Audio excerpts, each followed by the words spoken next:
This is Dr. Road from Mobilant. I often ride my bike even on rainy days. The mudguard blocks most of the water, but if I don't wash my bike the next day, it becomes a mess. What should I do? So before heading to the Seoul Airport Air Show, I decided to improve the mudguard's performance. To protect the floor, I'll first lay down a rug and start working. Every project begins with a bit of laziness, right? So I'm going to make something called a mudflap. Looking at the mudguard, it seems like I need about 17 centimeters of extra length. After measuring both the front and rear mudguards, the required length was the same, so I'll draw two of them. The width of the mudguard is about 7 centimeters. I transferred that measurement onto paper and drew it out. Since it needs to be symmetrical, I'll fold the paper in half. Then I drew the mudflap design I wanted. Now that I have the shape I like, I'll cut it out with scissors.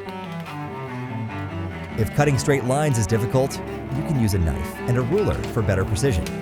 Just in case, I made 2 identical pieces. Now, I'll place the paper on the mudguard to check the fit. One side is about 1 centimeter too narrow. I totally didn't expect that. So for the second piece, I decided to make it 1 centimeter wider. Spare parts are always important. I think this time the width will fit just right. When I held the paper against the mudguard again, it was a perfect fit. I'm really happy with it.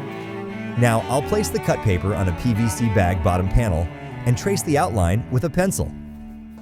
The base panel was under $1.50. Pretty affordable, right?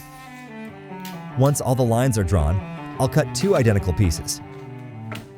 You can use a knife, but scissors work great since the material is flexible. Since the surface is rough, I sanded it smooth with sandpaper. This way, you can even create soft curves. Actually, I wanted to buy a ready-made one from AliExpress, but the British flag design I liked was out of stock. And I had no idea when it would be restocked. So I drew the British flag on paper and carefully cut out the pattern with a knife. To give it a handmade feel, I cut it a bit roughly on purpose. Seriously. Haha, now it's time to go outside and paint. Finding a place with no wind is very important. It's best to spray a little, let it dry, spray again, and repeat. It looks a bit rough, but I think it turned out fine.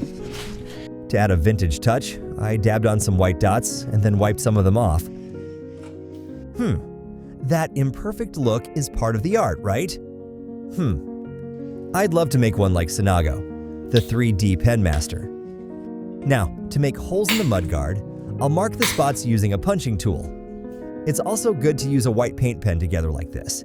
That way, the drill won't slip while drilling. After drilling the mudguard, I'll align the mudflap and drill matching holes. I should remove the wheel first.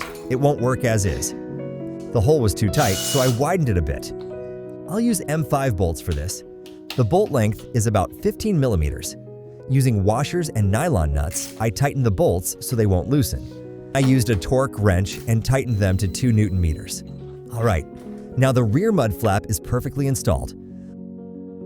I'll repeat the same process for the front mudguard. Since I've done it once, it's easier this time.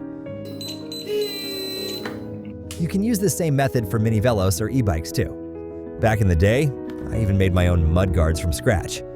It's not perfect since I'm not used to this kind of work, but I think it looks pretty decent, right? Your subscription and likes really help support my videos. Thanks for watching. Please leave lots of comments too.